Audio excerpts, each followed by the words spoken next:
so to speak, it seems that situations don't bear any weight on why a creature does one action over another. So even if you put them in those circumstances, everything being equal, they could have done otherwise. There seems to be no reason to think circumstances determine our choice. Secondly, there's another problem in which, where God chooses that world, how does he get that world that he chose, so to speak? Because some of those choices, some circumstances are brought about via human choices. But how can you not determine a human choice to bring out a certain set of circumstances? Aren't certain circumstances related to human choices? How can we view all these events in a timeline in such singularities? So I don't think Molinism is successful. So Molinism is that, at least from how I understand it, is that God never directly causes any events. Instead, through his counterfactual knowledge, he instantiates a world in which Agent X would do something in certain specific set of circumstances. And that's how he knows. But it's unclear how he actually knows that. And thirdly, middle knowledge has one of the most famous issues with middle knowledge is that since it's not a part of God's natural knowledge and it's not a part of his free knowledge, where then the hell does it come from? Right? It's not merely God's knowledge of all possibility, but it's also not God's knowledge of what he has made and what he has done. It's not his free knowledge. It's something in the middle. It is a different kind of knowledge. But what does that mean? So let's take the content of that. It's going to be that all these counterfactuals are either going to be, you can either reduce it, say, if it's just God's knowledge of himself, the middle knowledge is no different than just natural knowledge. So most Molinists don't believe that. And they clearly, eternal truth values seem not to be grounded on the basis of contingent creatures. Right, because these creatures didn't exist eternally. So it seems that they can't ground these eternal truth values. I think they do. We are live. Oh boy. Well, how do they? In that, they would do something. So like God conceives of what the creature would do, given a certain circumstance. Then it's just natural knowledge. You just destroyed your whole basis for middle knowledge. No, because he didn't decree what they'd do. I didn't say natural knowledge was God's decree. That's free knowledge of what. Natural knowledge is God's self-knowledge. God knows all possibilities in that moment. I believe God knows counterfactual knowledge. I'm with you. I just don't believe God has middle knowledge. Middle knowledge posits that God has all these brute facts as the content of it. But these aren't grounded in basically God's knowledge of himself in the sense of his omnipotence. He knows what he can do and his omniscience. It's not grounded in that. But it's not grounded either in what God has done. Right? God created a world. He knows everything about the creation.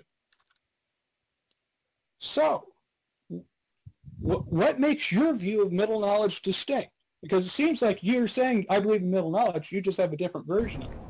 So, present it. I'm sorry, I don't see how my views different. I don't, because I think the difference between my view and your view is that you believe that the counterfactual knowledge is based on God's decree and God authored it. I've never said that at all. I'm sorry. I'm not trying to misrepresent you. Like, that's what I thought. You're misrepresenting me. I'll tell you where counterfactual knowledge is grounded. It's grounded in his natural knowledge.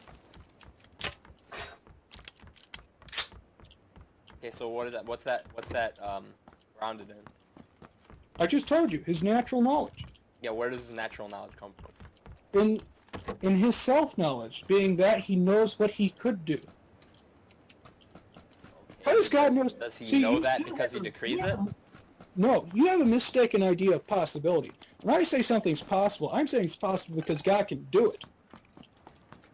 So, things only make possible worlds, all that talk, like, counterfactuals have been grounded in possible world. But what's a possible world?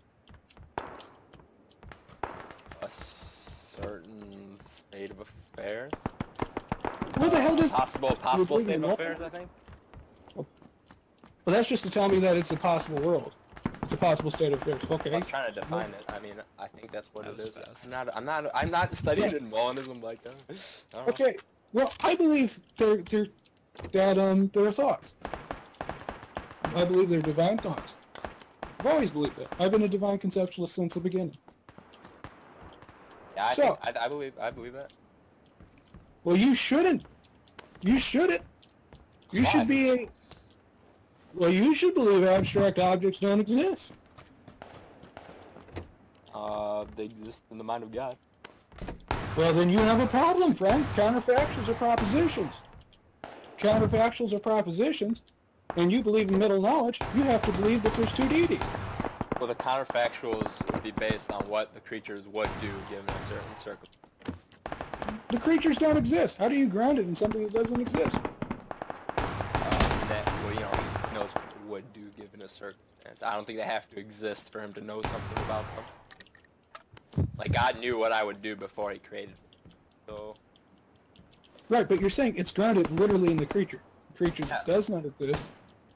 yeah, what he would do. Only exist. So what you should say it's grounded in the abilities that God could create that creature and put him in. But even still, that doesn't answer the two initial problems. That in an identical state of circumstances, that creature could choose otherwise than what he had in the same set of circumstances. That's libertarian freedom 101. So how do you get around that? Where's the issue with that?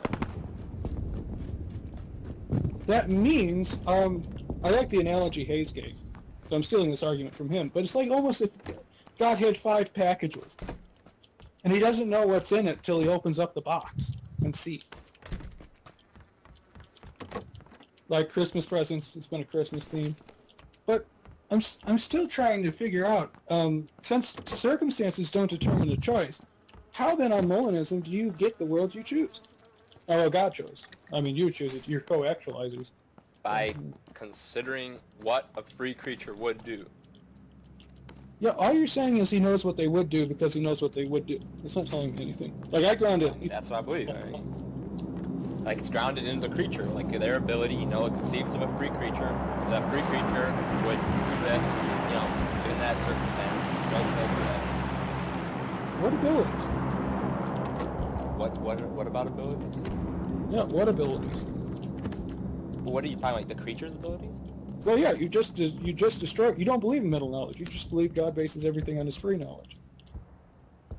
Well, then I believe God bases everything on his free knowledge.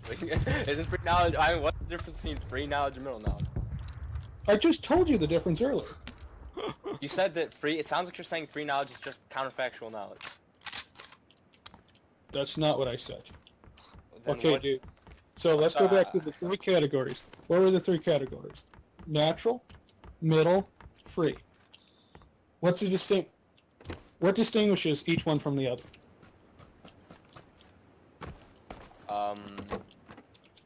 So, natural knowledge is, I mean, what is it? Not, you know, not knowing, you know, self propositions, truths, like abstract objects, I guess, like or mathematical truths, right? Sure, yeah, it's his knowledge of all yeah. propositions and all true propositions and basically, you know, every possibility. That's usually what it's meant to refer to. Right? Okay, so are you saying that free knowledge is something that you know, he knows what would happen given a situation, given a state of affairs? That's not what I'm saying. That's what you're saying. Okay, what are you saying that free knowledge is? That's I what think- you're saying. I think free knowledge is just his knowledge of the creation. What's going on. It's going to create. Things like that. So his free knowledge is just knowing what will happen. More or less. Yeah. Okay, so then where does knowing what creatures would do in a given circumstance come in? Yeah, I don't think you can know what a libertarian free creature could do at any circumstance. You Just- don't think that God knows that? No.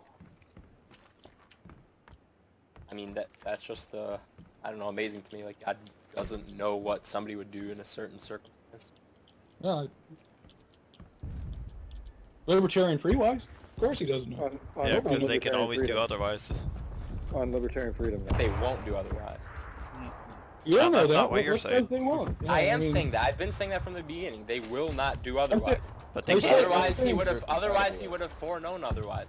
I Sure, don't understand how you that's. say that and you posit that, but you can't defend it based on what you've provided. Yes, I can, because the foreknowledge, you know, his foreknowledge would be there. His foreknowledge is infallible. So they can't. So they will not do otherwise. They will do what he foreknows. And he foreknows based on what they chose. Okay, so first it was based off of what they would do. Yeah, that's what I believe. All right, so we know that they would. So he determines. So does God directly cause events, or does he not? How you do? So he does. He creates the world, and he creates it, and then he interacts with it. No. Does he do as in Molinism? Does he create the circumstances, the conducive environments in which then that will bring about a choice? Or does... So he both brings up the situation and then directly causes the choice of that. That's what you're literally saying. Wow. I mean, I think that he influences the world, like, you know, he violates people's free will, like Abimelech and stuff. Well, they weren't morally culpable then. Yeah, I don't know if Abimelech was morally culpable for, you know, I mean, well, no, he wanted to do it, but then God, doesn't matter. So I think he would be culpable for doing it because it's what he wanted to do. So even if he didn't do it, he'd still be culpable because he wanted to do it. Well, I don't know. What are you maintaining? I'm maintaining that God foreknows what creatures would do.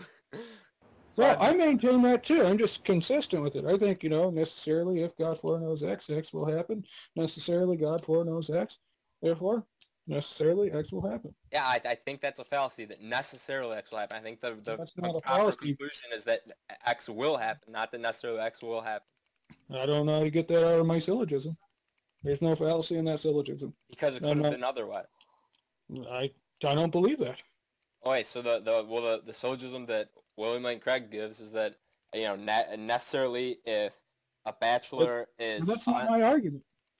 I'm trying to show you that the syllogism is fallacious. I know. I've already written about this, dude.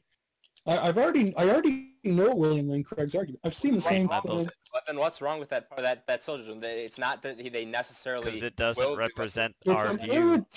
It's an illegitimate move to transfer the necessity of I think the consequence to the consequence. So you're right. I forget what example you're going to bring up, but you're right. But I'm going around it. The bachelor and being unmarried. You know, he's just because he's a bachelor, he is unmarried. But it's not that he has to be unmarried, because he could have been married. He could have chosen to. And if he had, then he wouldn't be a bachelor. It doesn't follow from him being a bachelor that he's necessarily unmarried, because he could have been married. Had he chose to.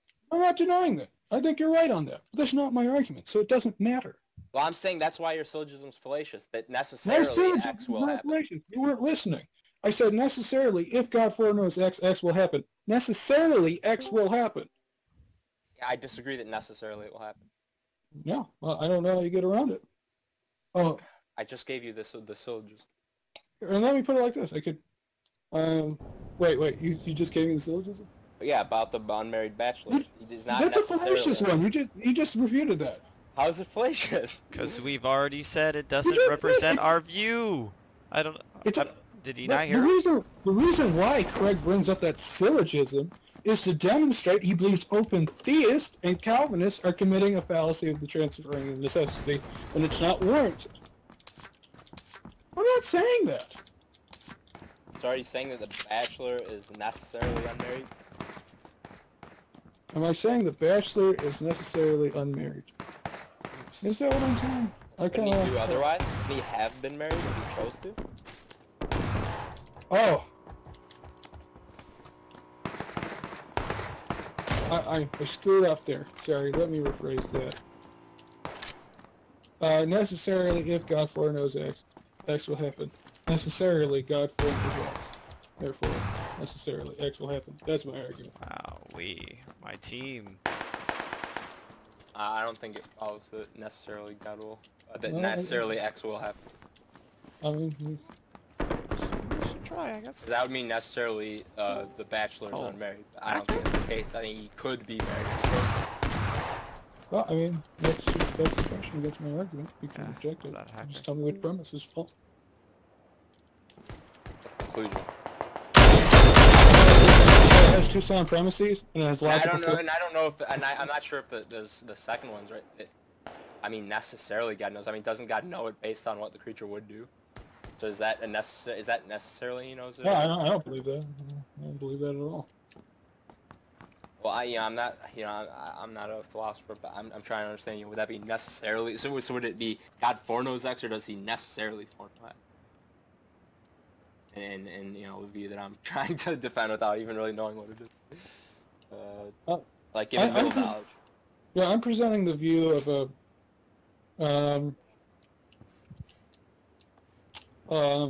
Palmanata, which is just that it's an accidental necessity. Others, I don't know if Jimmy would argue, but Jimmy would argue, yeah, necessarily he foreknows X, and that's the only logic. This is the only logical possible world.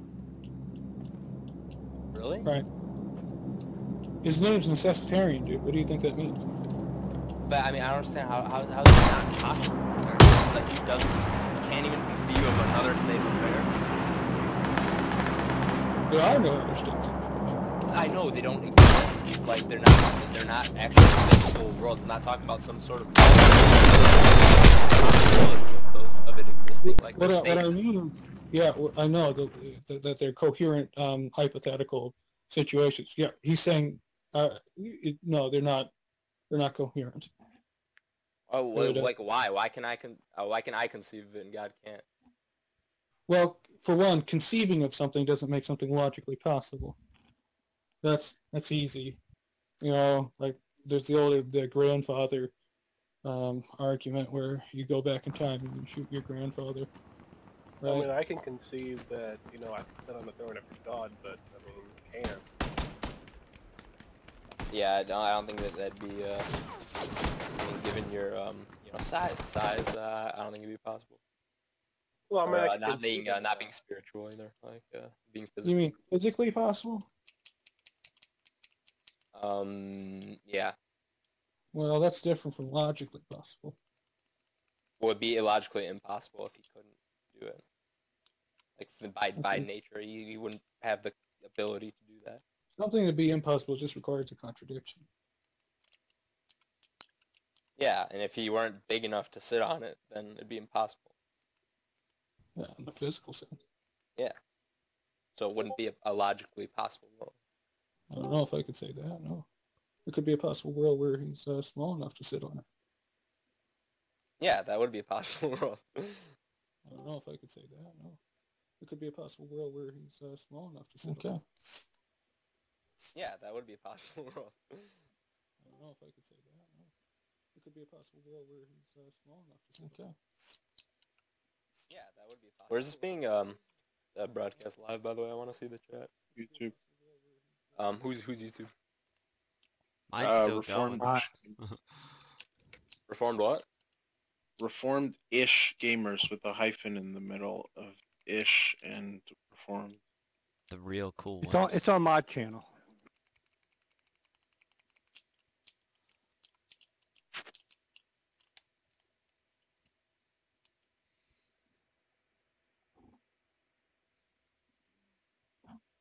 Is you playing game? PUBG. That's basically where they play video games and everyone else argue. Alex sent me a message. I'm gonna pick going here, and logically, I can't go anywhere otherwise because it's preordained. Just so you know that. Thank you, Alex. Yeah, I'm just making sure because if you were, dude, I'm gonna be honest. I'd drop kick you right in the face out of this decision.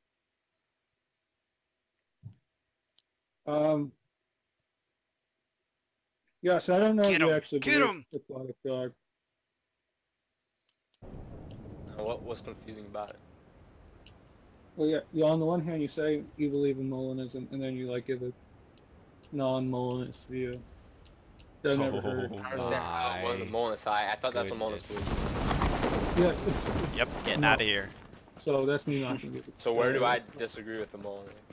I just told you, on the reviews of middle knowledge is not their view of middle knowledge. You're right.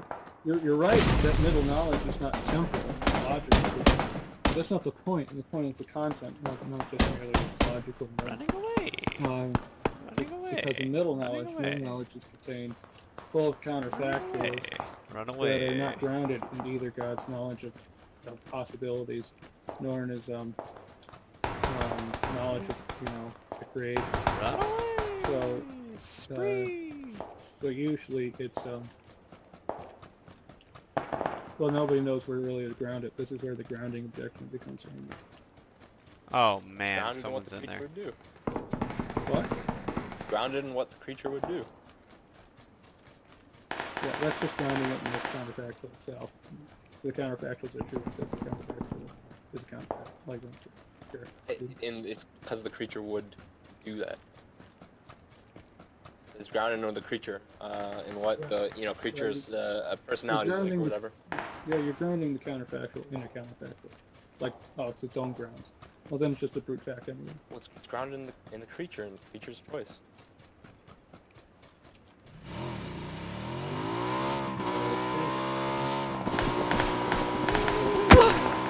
Leave me alone.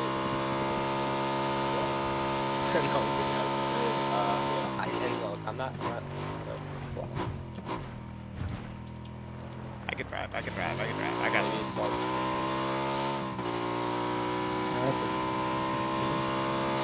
Haha.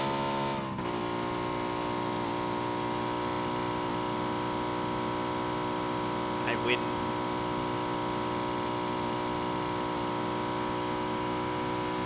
Content of middle knowledge is thought of as including a virtually infinite number of propositions to perform. If person P in situation S, then P would freely perform action A. That's what I've been saying. I'm reading an article and it just said that if person P were in situation S, then P would freely perform action A. Oh, Yeah. got him. Yeah. Maybe. Nope. What article was that? Yeah.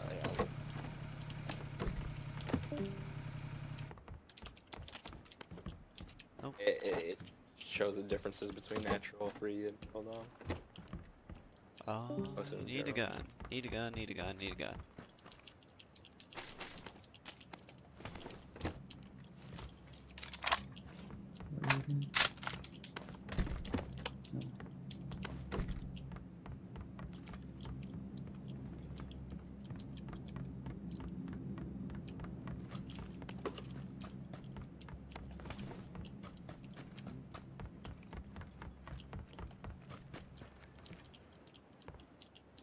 Quick speak.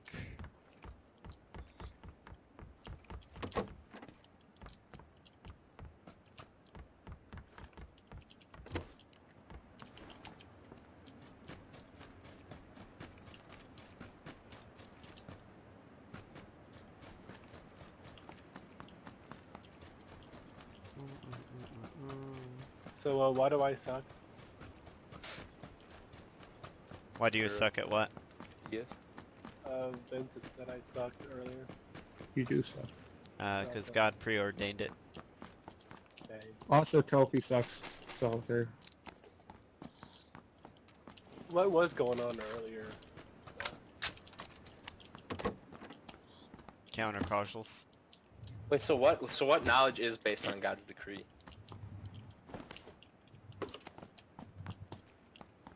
So Huh? I hear James White say that all the time. That God foreknows because he. I'm not here to That's what- defend that's what James Luther- White's that's what statement. Luther I don't said. think James White's not a philosophical theologian, so I'm not going to defend his statements. I don't really think it's smart. I wouldn't frame like God's knowledge is somehow after the fact of what he does. I think that's logically though, not poorly.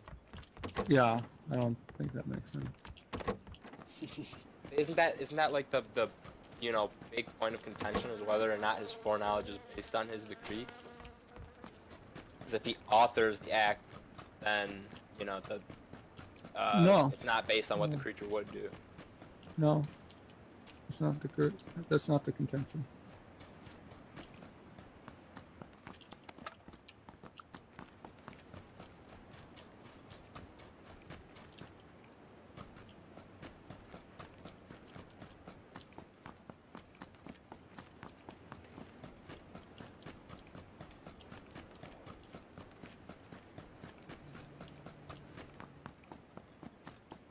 Care for a shotgun. Tyler, do you have any thoughts on Molinism? Yes, Tyler! Deliver us I from listened to this Tyler's- I listened to Tyler's counter-causals. debate, on YouTube with those two guys. Molinism. Please deliver us from this counter-causals. Is there a Molinist in here? Yeah, there's like 2 of them. I mean, apparently I'm not a Molinist, so... He's Molinist-ish. Don't be starting no Molinish-ish gamers. We'll get real mad like some people. We will send you a strongly worded email and then kick you from our group without telling you.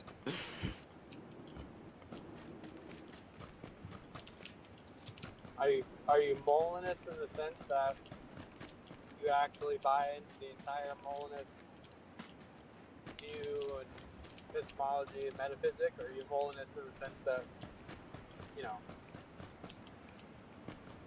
because we all love the law of God type of thing?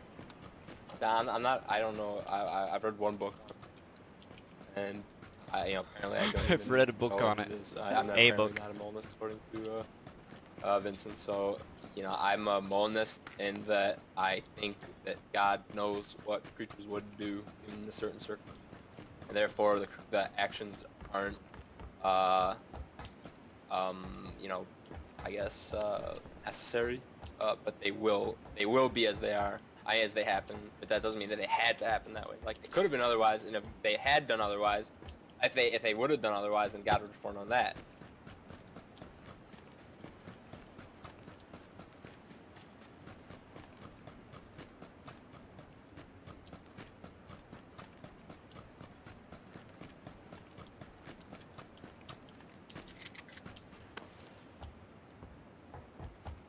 Get him, Tyler. Get him!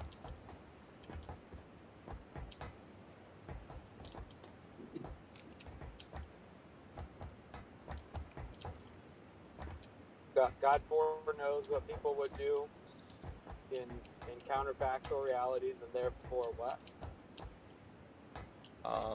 Foreknows what they do, so it means that it's not that their actions are, it's not that his foreknowledge, like, necessitates those actions, but that because,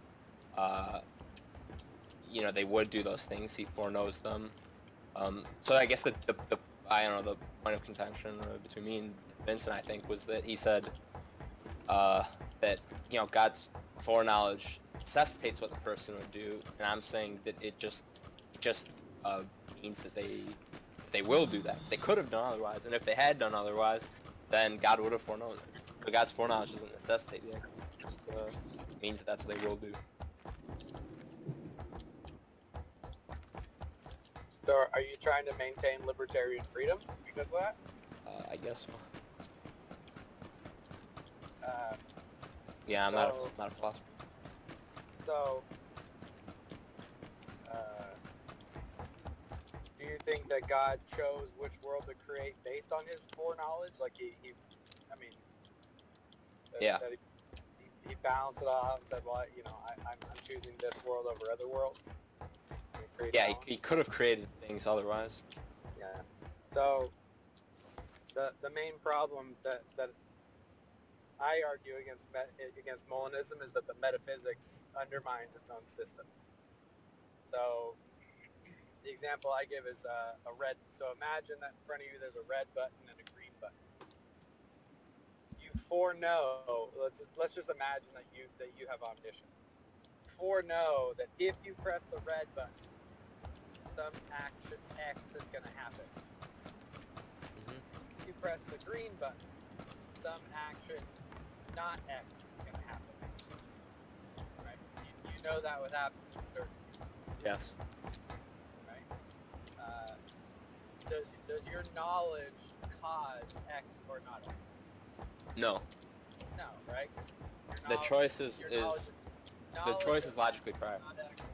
Or it's causally a feat, right? So even if I agree with you that knowledge doesn't necessitate the outcome, you still have a metaphysical problem though on Molinism. So let's say you then press the red button, knowing that if you press the red button, X is guaranteed to happen.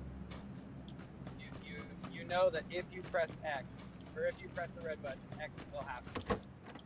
Right?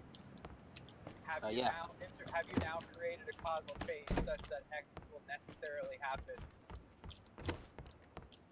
Yeah. It would have been otherwise had I chosen to pick the other button.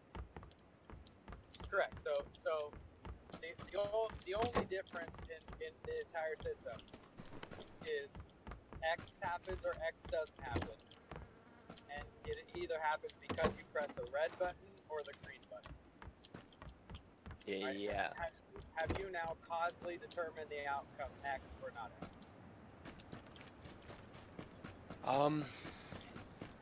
Yeah, it will happen because action. So we can absolutely agree that your knowledge is causally a feat.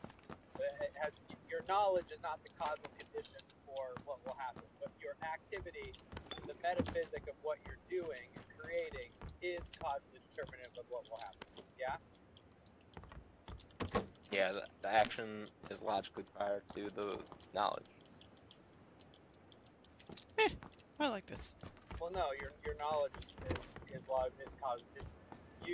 you press the red button because you want X to happen, right? Because you know that if you press the red button, X happens, right? Yeah. You now, right? So this is the problem on Molinism, right? Because God has absolute knowledge. You know, on Molinism, he has middle knowledge. He has perfect omniscience about every counterfactual, logically possible world, right? Mm-hmm. I can agree for the sake of argument that his knowledge isn't causally determinative of the free choices of the creatures in those logically possible worlds. His knowledge isn't. But we believe in a creator God. And God didn't just sit back and abstractly know. He pressed a button. He chose to actualize a world in which we would choose X. Yeah, that's what I believe. Right? Yeah. So the instant that God has, so it's not that God's knowledge is causally determinative. It's that God's creative activity is causally determinative of our actions within the world, right? So imagine you have logically possible world 1 and logically possible world 2. They're identical in every single respect, except at time t1, you do some action X in one world, and at time t1 in the other world, you do not X, right? The only causal factor, the only difference is which world God chooses to actualize. You have freedom to choose either one. But if God chooses to create the first world, you will necessarily choose X. If God creates the second one, you'll necessarily choose not X. But the second world might not be possible because I might not have chosen that. Like, it might not even be a possibility. It's its creative activity that's determining.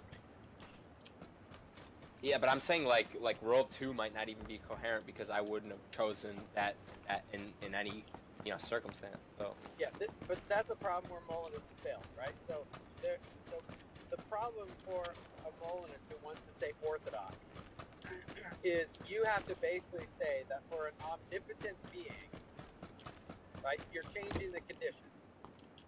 So we already agreed prior to what happened that God foreknows if X, or if he creates world 1, X will happen.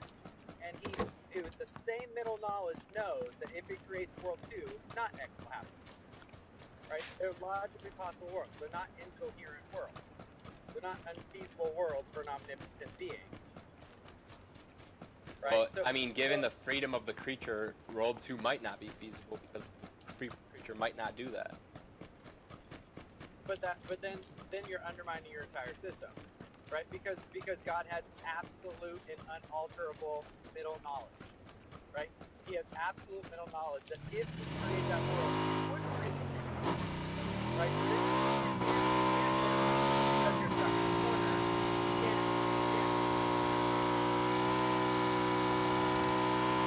Well, you're cutting out.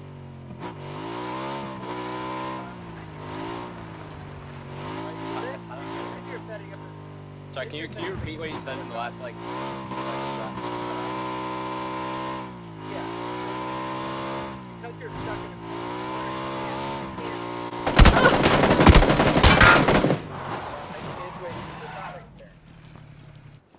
How did I change it? God foreknows that he's going to create, that if he chooses world 1, that you're going to Feels do good. X. And if he creates world 2, you're going to do not X. God has omniscient knowledge of those, unalterable, absolute knowledge of those outcomes, right?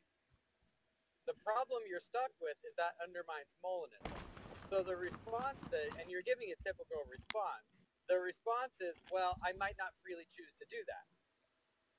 Mm-hmm. Well, no, because you've already agreed as part of the condition that God has absolute knowledge that if he created that world, you would do that. So you can't say that God foreknows that if he creates, you would do that, but then that he can't create the world because he can't foreknow that you would do that because you might not do that. Right? Do you see the problem? So, I don't think that World 2. I'm not sure that that does exist in God's knowledge if it's not possible. Like I might given my personality, my the choices that I would make, maybe that's not a possible state of affairs. Right, but then you could use that for any world, right? So then you could say, I could come back to the Molus and say, well, the actual world is the only possible world, right? Because in every other possible world, maybe you wouldn't freely choose any of those things. Yeah, maybe. Right, so then God doesn't have middle knowledge of any other world because this is the only coherent world, right? And God can only know, coherent facts, right? God, I mean, because any orthodox understanding of God can only know truth. They're working up there. All I heard is God can only know truths. You're cutting out. Tyler, you're breaking up. You're gonna have to reset, Tyler. He's doing that. Dirty Presby. He dipped his phone too much. Yeah. Yeah, dude, you're not supposed to baptize your phone. You know that, right? Hey, I have an iPhone. It says I can submerge it. Yeah, phones are not in the covenant. I'm gonna have to draw a hard line on that one, buddy. This is a sprinkle.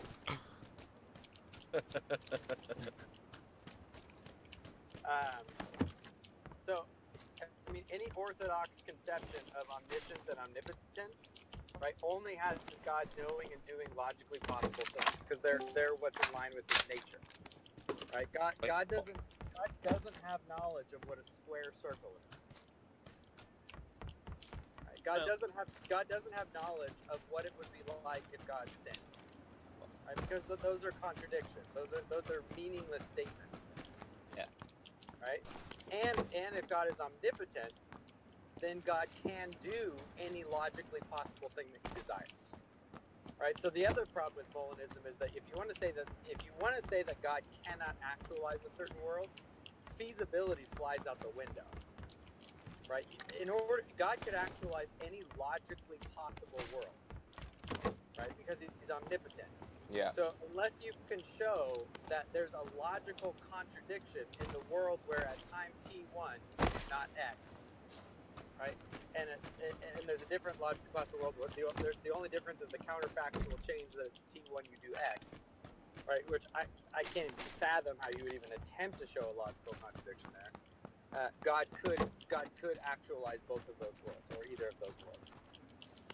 Right? Well, I mean, unless one of those worlds isn't possible. So given the person's, you know, personality and autonomy, they wouldn't have chosen that, so it's not possible. Right, but that's a cheat, right? That's a changing of the terms, right? Because remember, when we started, we said that God has, right? The thought experiment is that God has foreknowledge of both of these worlds. Right? You agree to that, right? God has foreknowledge. Well, so I mean, sorry, now that I don't think that God knows a logically impossible world. Right, but then what about the world is logically impossible? Right, and so in order for that to work, you have to be able to tell me what is logically possible about that world. The person's, you know, autonomous action, their free will, they wouldn't choose that action. That's not a logical impossibility.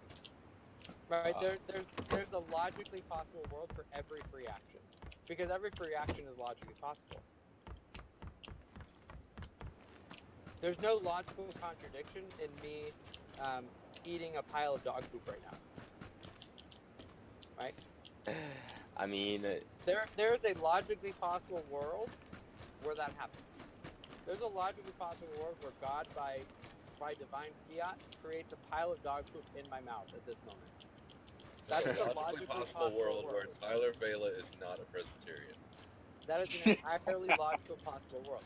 Right? So God, so if you're, this is why you're going to have a problem. If you want to stay orthodox, you need to say that God is omnipotent, that God can do any logically possible thing, right? And the problem with the Molinist is the get out of jail free card is to say, well, God can do any logically possible thing, but he can't do unfeasible things, right? But that's left really undefined and ambiguous, and they can't say that it's not logically possible. Right? So they're going to try to say, well, you know, I might by creaturely freedom never choose that. I don't care what you think you would never choose. There's a logically possible world in which you would, and God knows that. I think that's an assumption. I don't know if that's true. Like, is there a possible world where everybody, where you know, you have 500 billion people that God? I don't know. I don't think so. Yeah. That is a logically possible world. I think it's an assumption. It might be contradictory with their will, so they might not. God. Well, then you're going to have to give up libertarian free will and Molinism. Why? Because by necessity, this is the only world that God did create. Therefore, it is the one that was actualized in that moment, and it gets rid of libertarian free will because people do what they want to do, which is compatibilism. Yeah. They act upon their greatest desire. And the problem is that get out of jail, that little cheat, is literally a get out of jail free card for anything that you just don't like. Right? So I could use that to get out of. I don't even need to argue reasonable and logically anymore. I can just say, well, it might not be because of creaturely freedom. Right, so it's like a universal acid cheat, right? It's not reasonable, and what you've done is what you've actually done implicitly is you made God no longer omnipotent, right? So you've said God can do any logically possible thing. That's what it means to be omnipotent, but he can't do all of these other logically possible things, even though they're logically possible. I don't agree that they're logically possible. This dude sounds like Jeff Durbin. It blows my mind right now. Right? So, Tyler? It just sounds just like Jeff Durbin. Like, I mean, his voice cracks in the right places. Do you have a giant square beard? Like, no, I have a really bad cold. That's why my voice is cracking. Yeah, it does, eh? dude, like, I've been listening to him, and all I'm going is like, no, this guy is secretly Jeff Durbin. Wouldn't that be interesting? that'd be a strange event. It's uncanny, man. Okay, just keep going. Is there a possible world in which Tyler doesn't know that he's Jeff Durbin? It's a possible if he's world Jeff Durbin, that means Jeff he's Durbin. a Baptist. We win! in order for you to say, because in order for you to say that, you would actually need to be able to demonstrate that there's a logical impossibility. I think what we're trying to say, Tyler, is that you should become a Baptist. Or at least grow a square beard, you know?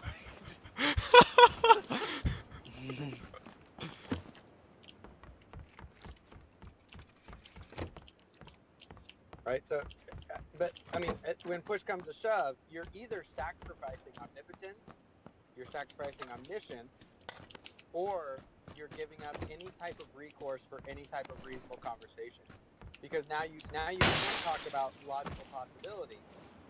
Because now, basically, it could come back to, well, this world is the only logical possible world that God could have created.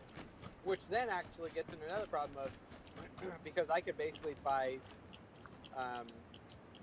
personal fiat of not wanting to concede any other world is a possible world, because, you know, maybe that's not a possible world based on any creaturely freedom. Maybe that's not feasible for God to create. What that would mean is that God, having decided to create a world, this world would have been necessary because it's the only possible world. Well, why are you saying that there not being some logically possible worlds makes it so that this world is the only logically possible one? Couldn't God have just created, like, Adam in the garden? No. So, but what I'm saying is, if I don't like your argument, you've given me a universal out, right? So the example I give is, if you're debating an atheist, and they want to use kind of the Occam's version of voluntarism, and they want to say, okay, well, omniscience means that God can do anything. He's not even bound by logical constraint, right? Mm-hmm. Well, the problem is that when the atheist does that, he gives the theist the universal out, right? Because if we wanted to, if we want to just accept that definition, great. That means God isn't constrained by logic anymore. That means an atheist can demonstrate to their blue in the face that there's actual and substantive contradictions, and it does not matter, because I'm not bound. Create a square circle. I'm not bound to hold to logic anymore when it comes to God. Right? Christians are actually finding ourselves. We're making ourselves smarter when we understand God's omnipotence as being able to only do those things that are resonant with His nature, those things that are logically possible. Right? So,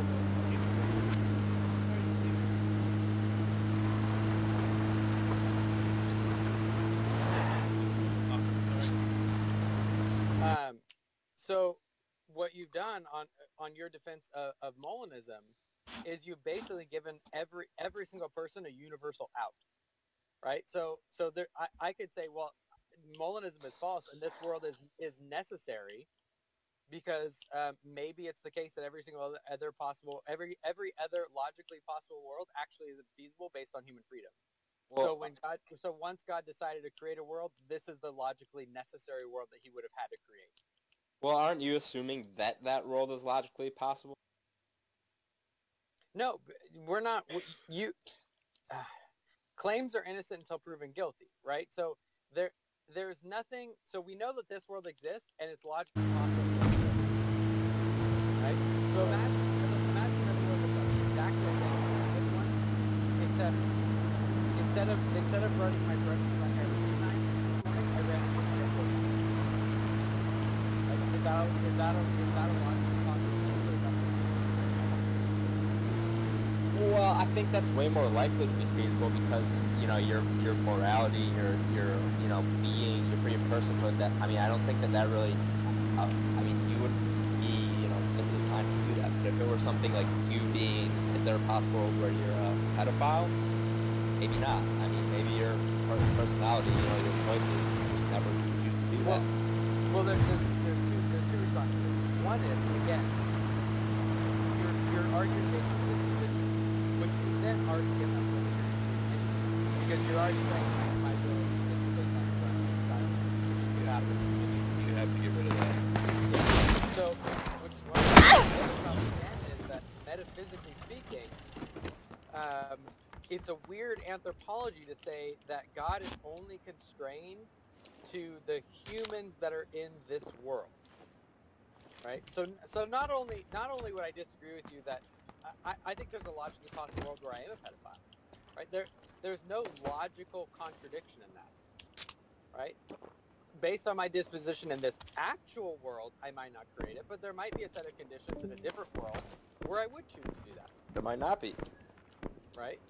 But we can't say that something is logically impossible because there might or might not be. We have to have logical conditions for it. Again, otherwise, you've given me the out to object to every single other possible world for Molinism. You've given me the universal way to reject Molinism anyways. Right? I mean, if you could fall back on it might not be on some possible worlds that you don't like, I can fall back on, well, it might not be on every other possible world that I don't like for your theory. Right? So what's good for the goose is good for the gander. The other problem is that God isn't limited to the humans that are in this actual world. Right? God could have created a completely different set of human persons than the ones that are existed in this possible world. Right? So maybe there's a logically possible, not even maybe. There is a logically possible world, unless you can tell me that there's some type of contradiction. There is a logically possible world in which there are as many human persons, maybe not identical to this one, although I think even if it's identical to this one, it's at least logically possible, where you have as many humans as have existed in this actual world that are different humans that all would have freely chosen to believe based on their constitution. Right? God could have actualized that world. But why is that not logical? You can't just say because I have a why? I mean, I'm not saying I haven't said that once. I said that it might not be possible. I don't see why that's logically. You know, why is that fallacious to say it might be that way? I feel like you're assuming that it is possible. It is logically possible. I'm saying that contradiction is grounded in the freedom of the creature. That the creature might not have freely chosen it. Freedom of a creature doesn't determine logical possibility and logical contradiction. I think it does. But that I'm sorry, but that's absolutely absurd. That's like saying that if I chose, in one world I chose chocolate ice cream, and in another world I chose vanilla ice cream, that my free choice within the same world is logically contradictory with my choice in a different world. Right? You're talking about two different sets. Right? You can't have a logical contradiction between possible worlds. That makes no sense. Yeah, the world where you chose vanilla ice cream might not be possible. But is this the same Tyler? Yeah, are we sure this is... No, I'm being serious. If this is the same Tyler Vela in both worlds, then by necessity, Tyler's going to do what his desire is. If he hates vanilla ice cream, it doesn't matter which world you actualize. By his free will, he's always going to choose chocolate ice cream. Yeah, there's no possible world where he chooses vanilla ice cream. So then that absolutely destroys libertarian freedom. Well, maybe I don't affirm libertarian freedom. I don't know. Yeah, I don't think you do at all, man. Yeah, but then Molinism becomes pointless, right? Because then you've gone through all these metaphysical things. You've made God less than omniscient. You made God less than all of a sudden saves libertarian freedom, and then you just give it a ability. I mean, you can say that. I don't think he's any less omnipotent or omniscient. Well, here's the problem, right? So again, going back, here's another one. So if God is omniscient, right? He has omniscient knowledge of every logically possible world, right? Yep. So what you're saying is that God could have knowledge of a world that he cannot create. I mean, only in the sense that he has knowledge of. I mean, doesn't he have knowledge of, you know, that he couldn't create a square circle? Yeah, but we can demonstrate why that's a logical possible world. I'm not saying that. I mean, I don't know how I demonstrate that. I mean, how does the knowledge and then the ability to create kind of different possible worlds or whatnot relate to truth? Well, I mean, it's like God will never believe, God will never believe something in the future that it will not be, that could be false. So, I mean, like, ultimately, that is something that would be true. So it's like tomorrow, if I have a bowl of cereal, God believes that to be true. That is the truth because that is what has been determined foremost. So I mean, he won't believe a lie. No, on in that Molinism, sense. it's counterfactual knowledge, which is fine. It's not believing a falsehood, right? So I can know that if a nuclear bomb goes off right above my head, 2 inches above my head, and that all conditions remain equal, that I'll be obliterated. Should be obliterated. No, all things being equal, I would. I would have to. I'd be like, define that because I think of furnace, hot furnace. They should have been obliterated. What if God's just like, I really like Tyler Vela today, and that's why I put in the caveat, all things being equal. all things being equal. Yeah. Gotcha. Right.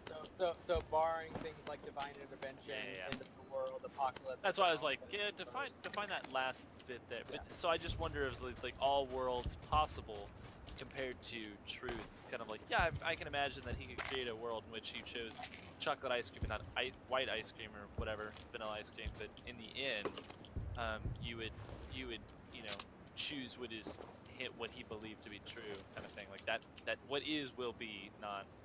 Right. I don't know. Well, I this think was it's weird. Yeah, I know it's that not was about the it. point I was getting across with pressing the button, right? Because God isn't just going based on a knowledge. Like God actualizes the world. Once you actualize the world, God is now causing.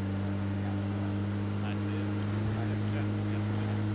So another problem that I have is my laundry list of Don't shoot at me! I'm so weak.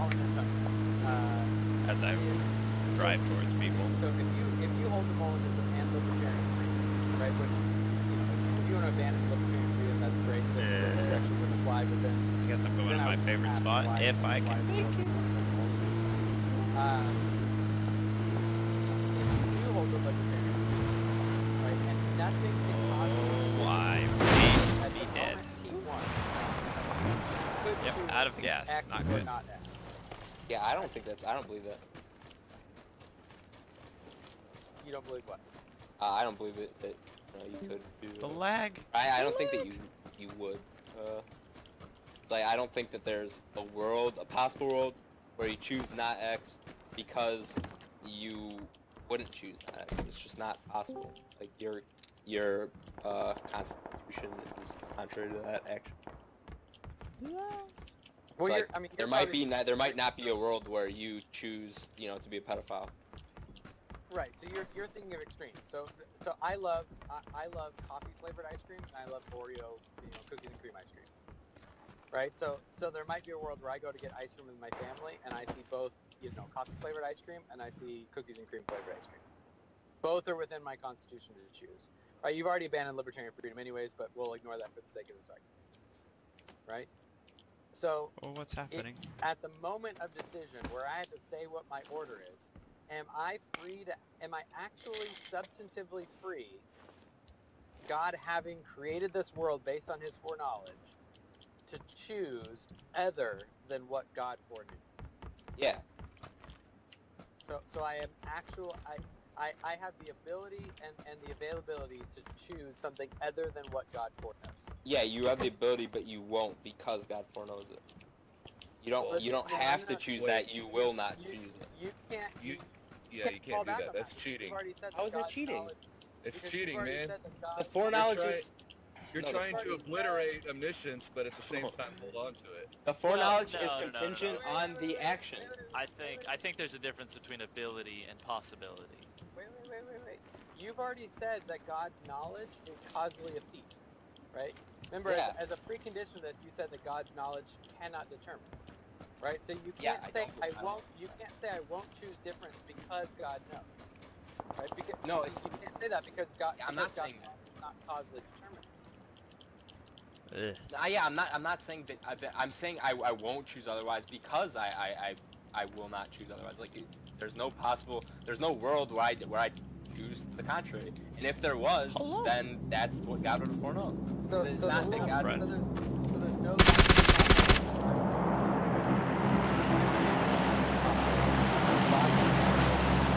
Yeah, maybe not.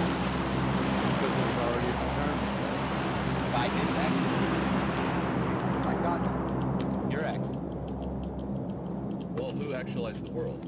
God. Based on what There you go. knew that Tyler would do. Well, Yeah. well, that doesn't seem that seems. There's a term. There's a term for that. Yeah. So, What's the my term? question. Talking out of two ends. That's Yeah. what. How is that talking about humans? I'm so sorry. I actually don't see where there's a contradiction with that. The person that God's not. Well, wait. We don't need to show the contradiction because maybe there is. Okay.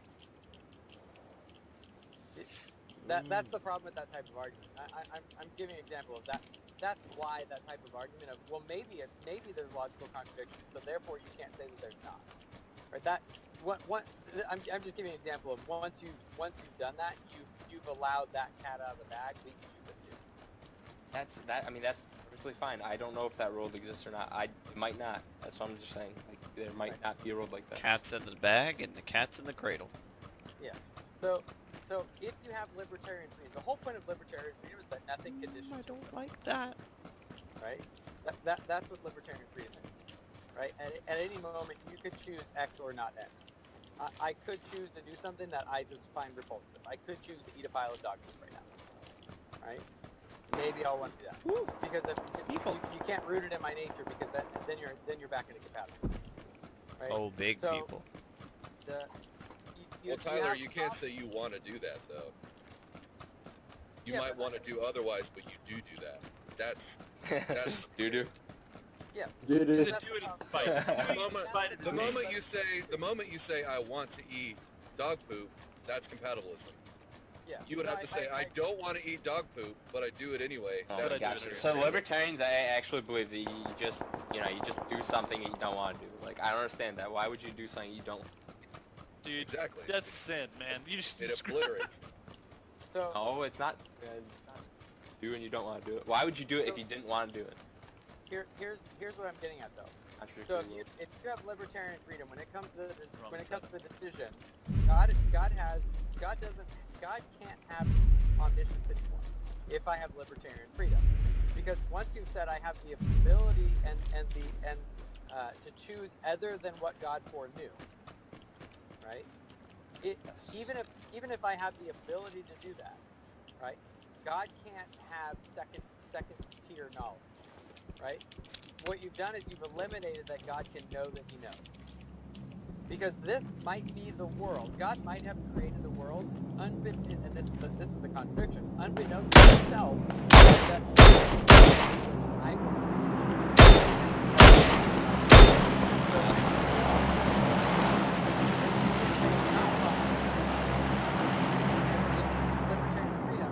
God's knowledge can't constrain what I choose.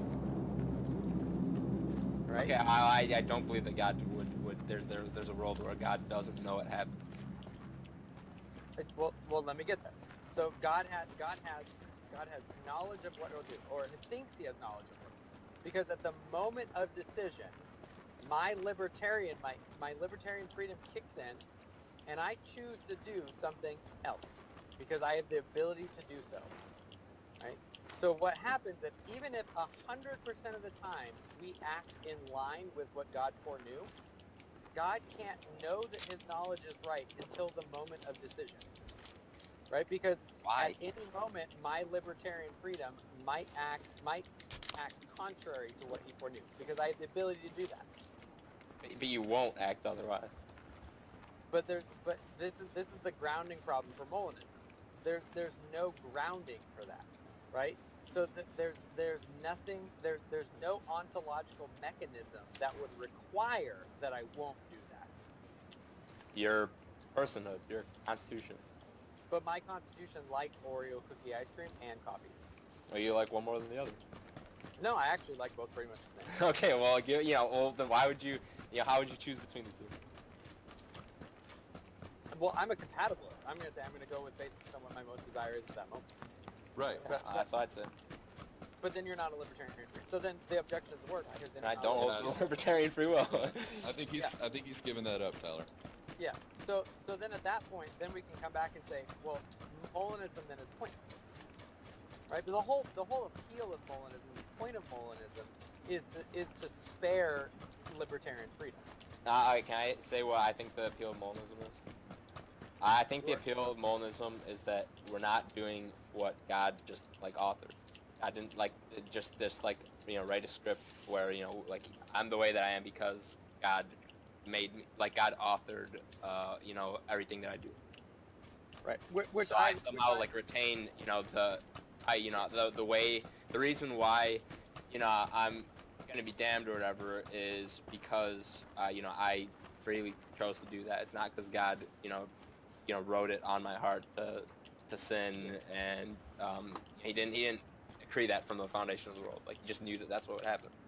Right. Which I would just say is entirely unbiblical. Right. I mean, part of my response to this is going to be, well, you basically given the objection of Paul's objector in Romans 9:19. You've ignored the passages that it says that he actually chose us from before the foundations of the world in Christ. That those who are going to live were written in the Lamb's Book of Life from before the foundations of the world, and that those whose names were omitted from before the foundations.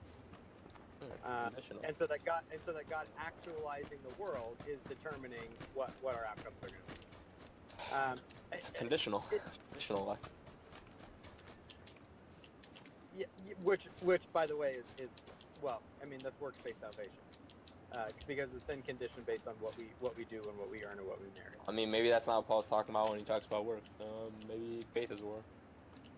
That it's not like a work of the law. Maybe he's talking about work of the law, not just like any sort of disposition. I mean, if that was the case, then all Arminians would be work salvationists. I agree. I think all Arminians. Then do you think that they're saved? Yeah. So I think they're all semi-Pelagian. Well, are they saved then if they believe that they're saved by works? I think they're saved in spite of their doctrine. Yeah. So, So I mean, and effectively that appeal is, well, because I think that would be unfair. Again, Romans 9:19. Move over, God. You're in my chair. I want to be the author of my own fate. Right. I mean, this is Invictus. Right. This is the I am the captain of my ship. This is the atheistic poem Invictus. That's a worse form of fatalism than determinative compatibilism.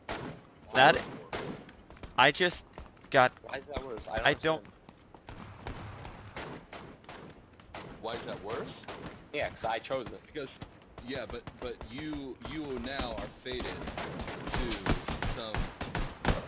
You are fated to something that you say exists outside of what God's knowledge knows you will do. My act. But you don't agree with libertarian free will, so there's a contradiction there. I mean, I'm not sure exactly how it works, but I do think we, I don't know, we have some effect on what we choose to do. I don't know. It's hard to explain, but I think after all this, I think even if I couldn't answer the grounding objection, it might be the case that like God is incomprehensible, that we just can't know. I wonder who else takes that argument. Who takes that argument? Who takes that argument? Hello, Mr. Flowers. Oh no, I do. I'm not a fan of Mr. Flowers. Well, you're using his argument. I don't think I am. Whatever. I mean, maybe I'm. That's what Craig said, not Leighton Flowers. Yeah. So call me Craig, not Flower. Flower Patch Kid. Yeah, Flower Patch Kid. So what argument? I stepped away. He appealed to mystery. So yeah. Oh. Yeah. I gotta log off here. I'm just out of my house, but I mean, I think from all of this, I mean, and I'm not trying to say this to be mean. I think I don't think you quite understand Molinism, the ins and outs of it, and I just got the top 4, and they closed that really server that we were fighting in. If you've read one book on Molinism, you should read a bunch of the responses to it. There are severe problems with Molinism. There are severe problems metaphysically with it, epistemologically with it. It entails very problematic theology, and there's a lot of work that's done in going against it. I mean, it should be telling, and I'm not saying that this is why it's false, but it should be telling that this entire schema of Molinism came up as part of the Counter-Reformation, this Roman Catholicism against Protestant Christianity. There's a very specific reason for that. So I would recommend just going back to, before you hitch yourself to that wagon, I would strongly recommend going back and reading as much as you can on both sides before taking the title of Molinism. Yeah, I didn't mean to take it. I mean, I was called that. I don't really know. I mean, if that's what I am, then what I am. I don't know. Thank you, Tyler. But yeah, maybe this is just the world where God determined that. I mean, no, it's just God determined that I, don't like Calvinism. I just don't like the way Calvinism is. So then I'll be damned for it. I'm a sinner, and God didn't elect me to like Calvinism. You're never damned for disagreeing with Calvin. Yeah. No, but I mean, when you take somebody, like, what about Leighton Flowers? I mean, he says, he says stuff like God of Calvinism is a monster. Like, how can you say that he's a Christian if he literally says that he hates God? Well, he's a drama llama, first and foremost. And it's like Leighton, no, it's like Wesley. Like, Wesley said, like, oh, he's a monster on predestination. Like, well, then what if predestination is true? Then would you worship him? Like, they say, no, I would never worship God like that. Well, maybe you're gonna be damned then. No, I have different. I actually, without pronouncing him unsaved, I make no bones of the fact that I think Leighton Flowers is the false teacher. Yeah. Not just because I disagree with him. 1-2, 1-2. I just don't like him. There are lots of people, Arminians, that I disagree with, that I am rejoicing that they are filling pulpits and preaching the gospel. Yeah, like Dave from State Farm. Yeah, I don't think Leighton Flowers. I don't think Leighton Flowers is one of them. Well, thanks for the interaction. Yeah, no problem. Good night, Tyler. All right, you guys. Yeah, you too, man. He just cuts out. And just a clarification for the foreknowledge argument, which I don't think was fairly treated. It was just dismissed as fallacious. I don't think it is. And here's a little. Maybe this will help. I would just quote it and put it in the chat, because this document is the worst thing ever. So I'll just have to. Troubles for this indeterministic view will arise when we ask about God's foreknowledge and try to stay consistent with our views on that.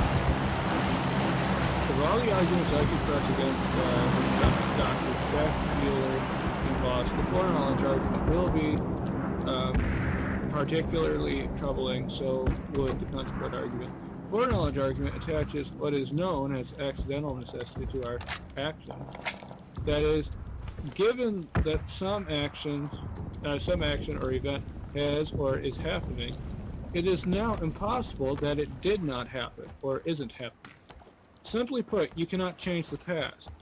So, necessarily yesterday, God infallibly believes that you will do X today. And since God's infallible belief that you will do X today entails that you will do X today, then necessarily you will do X today. Some think this argument commits a fallacy in modal logic, but this response doesn't take into account that accidental necessity is under discussion, not logical necessity. So, as logician Graham Priest recognizes, this argument from the accidental necessity of the past does not commit the same fallacy as the argument from logical fatalism. So I transfers the accidental necessity to the conclusion. Francis Turgeon points out that there is a sense in which God's foreknowledge necessitates our choice. Perhaps more precisely, God's foreknowledge shows that our actions have a necessity attached to them, something like accidental necessity, not logical recall. Turgeon states, although men's actions may be free, because done spontaneously and by a previous judgment of reason, they do not cease to be necessary with respect to the divine decree and foreknowledge. Now, foreknowledge of God implies, indeed, the infallibility of the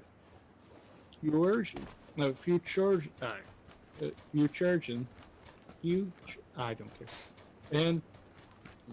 and of the event that and of the event and the necessity of consequence, and yet does not imply coaction or violence, nor take away from the will its intrinsic liberty.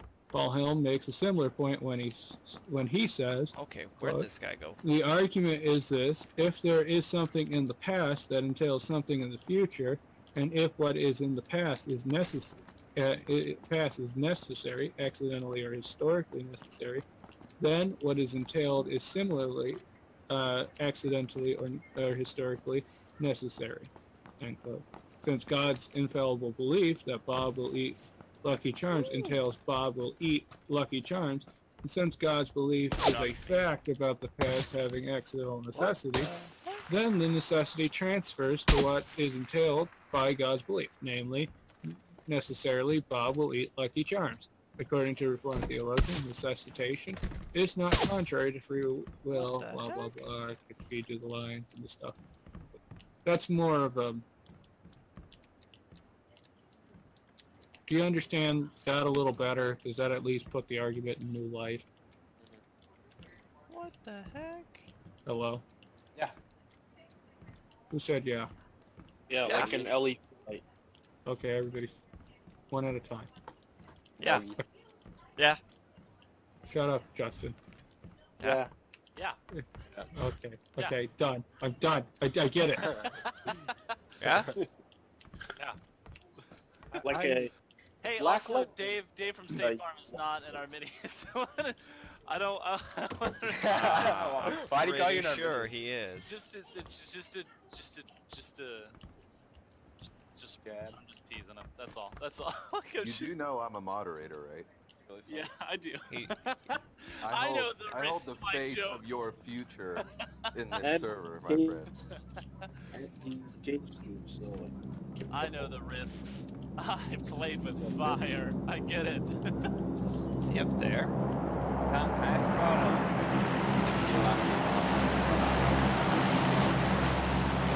I wonder. So I think I wonder about I think Occam's point was that God is absolutely free, so he could will to save Mary and then damn Mary like a second later. Is that accurate? Point of theological thought through this.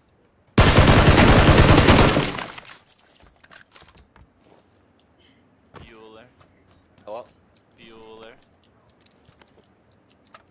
Bueller. Am I audible? Bueller. Just waiting for 70 to respond. Sophie. Hello? Sophie. Sophie. Sophie. Tofi. Sophie. Sophie. Okay, sorry. Sophie. Hyper doggy. Wait, did I crash or something? No. Ask that question again. I don't. So like according to Occam's is it the case that someone like him believes that God's absolutely free, so he can just like choose to save the Virgin Mary one day and then to like damn her the next? Would that? I don't know his theology, but wouldn't that make God? There's a lot of implications. There's so many implications to that I don't even know where to start. I think that's. Tyler brought it up, so I should probably ask him. But yeah, I was wondering about that and like the Euthyphro dilemma and stuff. Like, how do you guys? Love the Euthyphro dilemma. Like, what do you guys? What do you guys think about that? I think that it's like, could rape have been right if God had? No. Like, what about rape makes it wrong? Is it that it's like contrary to God's nature? So the Euthyphro's dilemma originates with, are pious people pious because God loves them, or does God love them because they're pious? And then we've taken that to say, is something good because God says it is, or does God say it's good because it's good? Or does God say it because it's good? So basically the idea is that it makes either good subjective to whatever God desires, or makes good outside of God, is the dilemma that exists. And I think it's a false dilemma because it only gives you two options when there are, I think somebody mapped it out once. I think it was Norman L. Geisler. There was about six total options. But neither of those scenarios depict the God of the Bible, period. What option do you think is the God of the Bible? So neither of those two define the God of the Bible. I think ultimately C.S. Lewis has a really good argument that kind of verges it, and he says basically in I think it's Mere Christianity, when it says you're looking at a good God and a bad God. The thing that differentiates them both, and how you differentiate the good God and the bad God, is the actual true God of the Bible, as he himself is perfectly good within himself. Not relying on anything that is subverted or outside of him. This is kind of the Exodus 3:14 philosophically of I am that I am. So God is who he is. He does not, and he is perfectly good. So, yeah, there's nothing that he would give that would be outside of what is good, and then at the same time, he does then not just subject himself to a good outside of him. Does that make sense? So neither actually characterize the God of the Bible. Euthyphro's dilemma has been dealt with So, a couple times. what you're saying here, brother, is that he needs to get Shylin's album, like one of his first albums, right? Which one?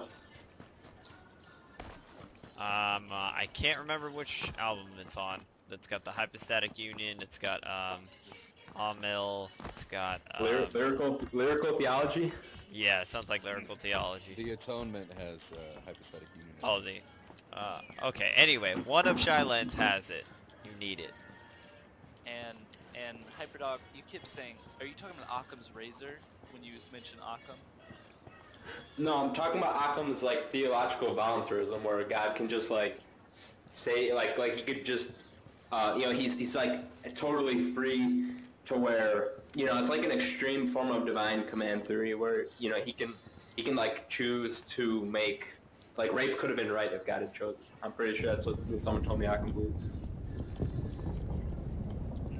I think there's like a couple implications that are within the question you proposed that are contrary to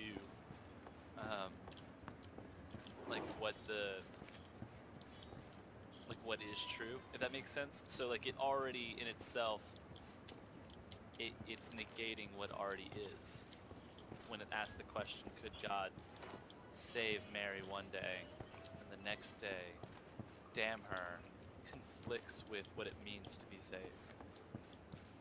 Well, can we take the example of like something like rape? Like, could he have chosen for rape to be right, or is rape somehow inherently wrong? Well, that's a different question. And yeah, and as I said, both of those you make either good outside of God or make good subjective to God's standard, and both are inherently the wrong answer. There's no right answer within what you just gave. That's a false dilemma. Well, yeah, that's why I'm trying to understand, like, what is I mean, yeah, so I think what, people typically says, like, God's nature is good, so. Sure. I think presuppositional apologetics would answer along the lines of, we're made in the imago Dei, so there is a moral oughtness within us not to do things, and I think David Hume actually talked mostly about how he could witness this, and he just could say that it was bad, could not describe why it was bad. He just could look at a man beating a wife and go, that's bad, but never asked why that was bad. And C.S. Lewis answers with, there's a moral oughtness that we all have made from the imago Dei. and that again stems from perfectly good God. And I don't like saying perfectly good within the context of Euthyro's dilemma, because it sounds like I'm answering as number 2 when I'm not answering as either. So when I say that God is good, I'm not saying that God is described as, I think it's an adjective, outside of himself. As such, he is such. It is who he is in his perfect nature. He will do nothing contrary to it. And so I think we even have a command in the Bible that's like, hey, don't rape. So would it be accurate to say that the correct view is that God is good inherently, he is goodness, but rape is also inherently wrong? No, and again, that makes it outside of him. So your answer would have to relate back to the objective. So the objective cannot be above God or alongside, but is God, and that comes from the Imago Dei. So the Imago Dei would be, because we are made in the image of God, there is a moral oughtness that we can recognize nominally that something is wrong when we inflict a person in a way that is against the Imago Dei. And the reason we could decipher that is because of who God is and his character, and how that affects every one of us since we are made within that image. This more comes a lot from Ravi Zacharias as well. And so those are kind of some of the answers that I would give. I just try to dodge away from, and it's hard to answer it because people will try to categorize you as one or the other, instead of just saying, oh, well, yeah, that makes sense.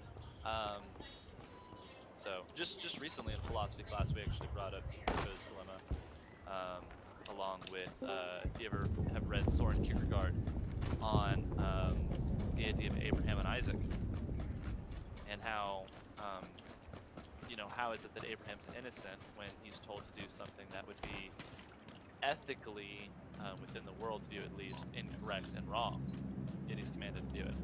And so, Euthyro's dilemma is actually like behind that all the way, which is really interesting.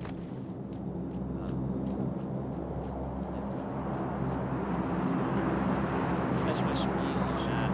If you want to talk to somebody about any kind of philosophy, I recommend Justin. Continue, Justin. Yeah, there you go. Oh, Justin Wilson?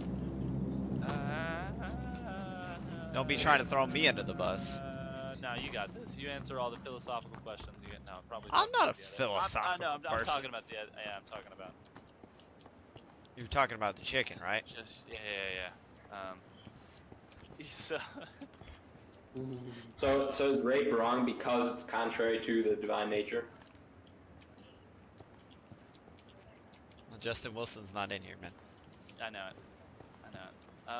No, yeah, I'd say it's contrary to the moral oughtness, which is subverged off of made in the image of a perfect good God. There's something within us. I think John 1 even. That's better in John 3. Yeah, no, John 1, I think it is. Talks about the light that he's given to all. So I'd say, yeah, it's because it's against,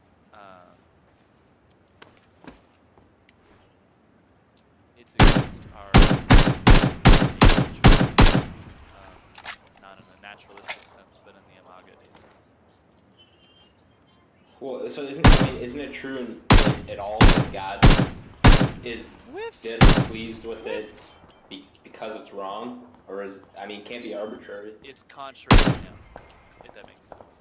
Not because it's wrong, that makes wrongness and goodness inside of him, because it's contrary to who he is. Again, it's him at the center. It's a third option. Third option, since he is perfectly good, rape being something wholly contrary to his nature.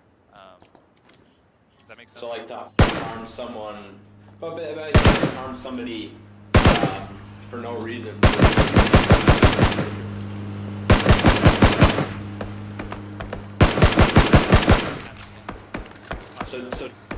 So would it be contrary to God because he's harming somebody,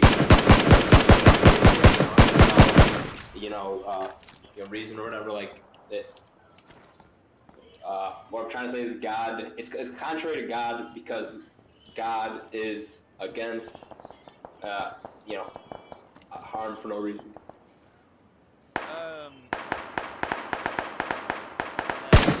And it starts to dive into an area of like how well do you know God's character.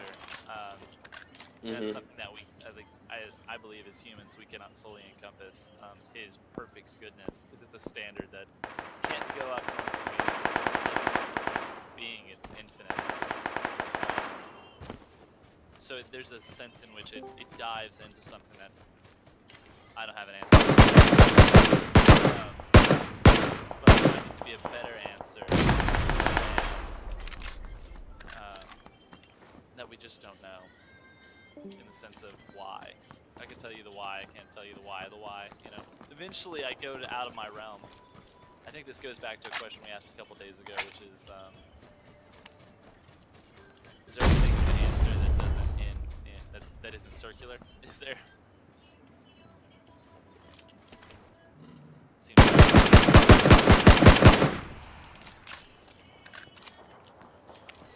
Just the way that I conceive it always, whether I want to or not, I just always end up kind of falling on the view that it's somehow totally wrong, because otherwise I don't see how it's not like arbitrary. If it's not somehow inherently wrong, like why would rape be wrong and fidelity would be right? Like if those things aren't inherently wrong or right, then why couldn't it be the case that fidelity is wrong and rape is right? So it's not that it isn't inherently wrong or right. It's more so that there's a reason behind why it's inherently wrong or right. Does that make sense? Yeah, and I'd say that that's because it's contrary to God's nature that to harm somebody for no reason is contrary to God. There's your why for your why. Yeah, I mean you've posited your own reason, and I don't see anything wrong with that. That way you've now dodged out of the question of is it good because God says it's good, which makes it arbitrary, or is it good because, or does he say it's good? That makes sense. Something totally different. Yeah, I'd say it's wrong because it's contrary to God's nature. Yeah. All right. Yeah. Thanks for helping me. I think you. Alright. Were y'all talking about Youth Pro Dilemma? Yeah. I'm really sad I missed out on this conversation. It's a fun conversation. It's very fascinating. I'm not entirely sure. I know we've reached the end of it, so I don't want to like drag it out if it's over. Yeah, but, it kinda. Yeah. I don't know. I'm not satisfied with any particular. I love the two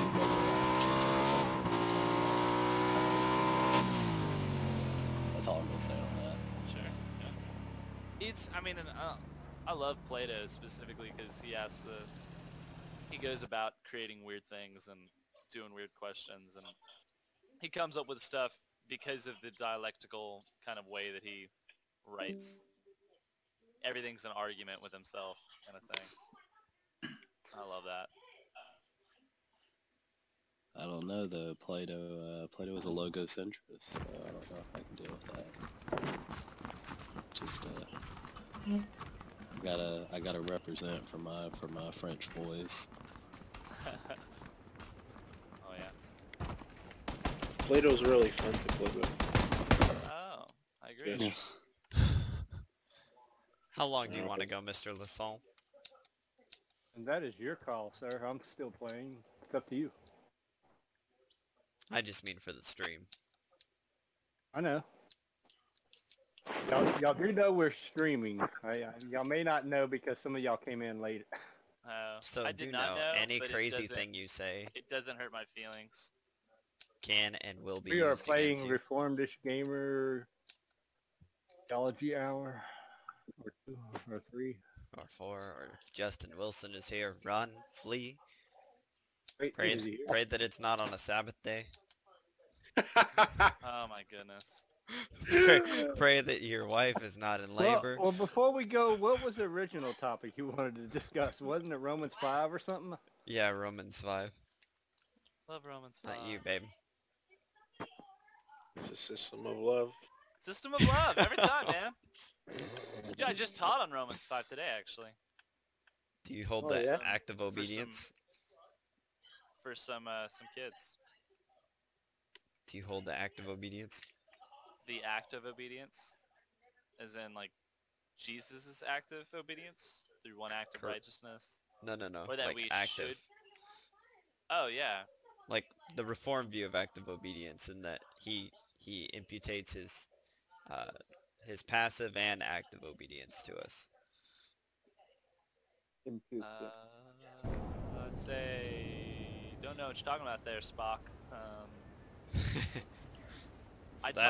That's that answer. I taught obedience upon. I kind of dipped into Romans 6. That's so weird of you, Grimware, teaching obedience. Why? Why is that weird? Like, why is it that when I talk about grace-centered things, I'm all of a sudden antinomian? The farthest thing for the truth! Not actually upset. Sarcastically upset. And I get it. You can condemn me Wow. for too much grace. Wow. I don't know if anyone saw that. Point blank shot 2 people with a shotgun. man. They did not die. They didn't die, yeah. Why did you Well, kill it's your... recorded. We now have proof of it. Why did you I kill have it your... recorded too. Bro? Why did you go outside the play zone? Oh, dude, I thought I had enough time. It wasn't hurting me too bad, and then it just started What's chunking hurting me. you back? I was like, what the hell? Just get on the motorcycle and go back. I thought the dude was alive. I saw him running, and then he just dropped. I was like, oh, maybe he's just trying to get one up on me real quick and loot. Oh. But yeah, I was set to win that game. And then the other one, the server closed. Yeah, the other one, that killed me, bro. I was like, how the hell? Like, I thought they would migrate the host. Yeah, there were 4 alive. Everyone else isn't watching. Marcus is the only one watching. And it's like, host closed server. It's like, what? Yeah, that's a bull. Well, I guess Sorry. you get your points as you play, right? Hard to play my game and watch your game at the same time. It was preordained though. Yeah. Do you get your points like, as you play, or they load after you finish a round? After you finish the round. But it's as you play though. I mean, it's based off how many hits you got on someone and if you kill them or not. If you actually get the full kill. Okay. But yeah, I was gonna see. Let's see. So Grimware, just like everything else, has got some weird views. No, I don't. Yeah, that's all right. Whatever. What about someone who's actually reformed? Romans 5. Let's see with my Bible. Yeah, I think we started on if this helps put into context why I might not know what you're talking about. We started on verse 18 through 21. So because I kind of did like a crash course on Romans to teach on justification. How you're justified through faith.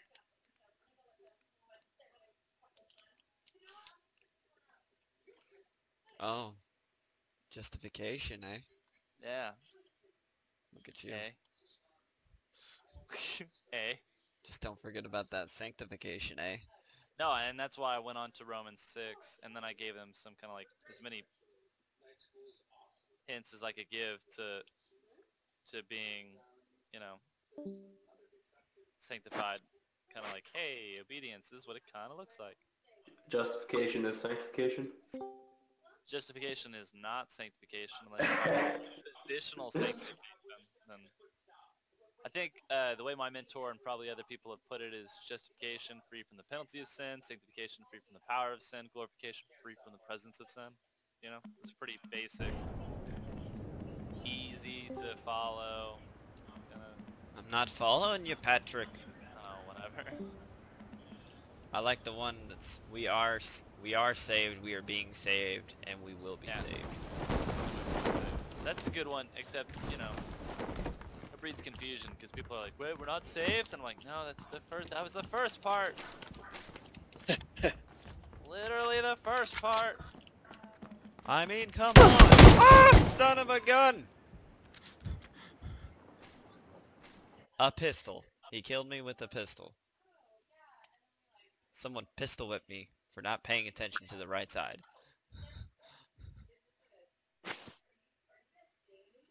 Anyway, totally was distracted there when I went running after that guy.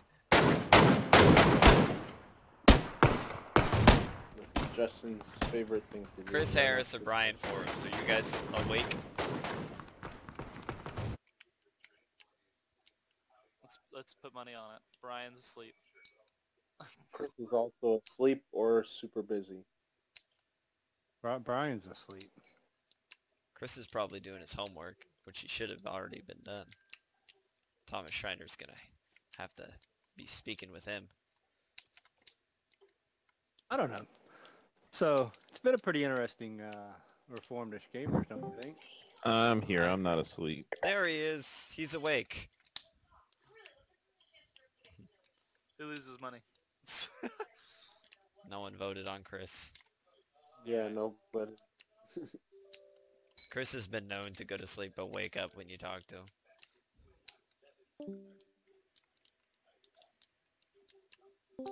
But yeah, we can call it good there. We had a good discussion. We can actually discuss Romans 5 next time. Now, Grimware, Mr. Antinomian, can you give us the gospel, please? Oh my. Hey, yeah, go. End it. Grimware, give a gospel, bro.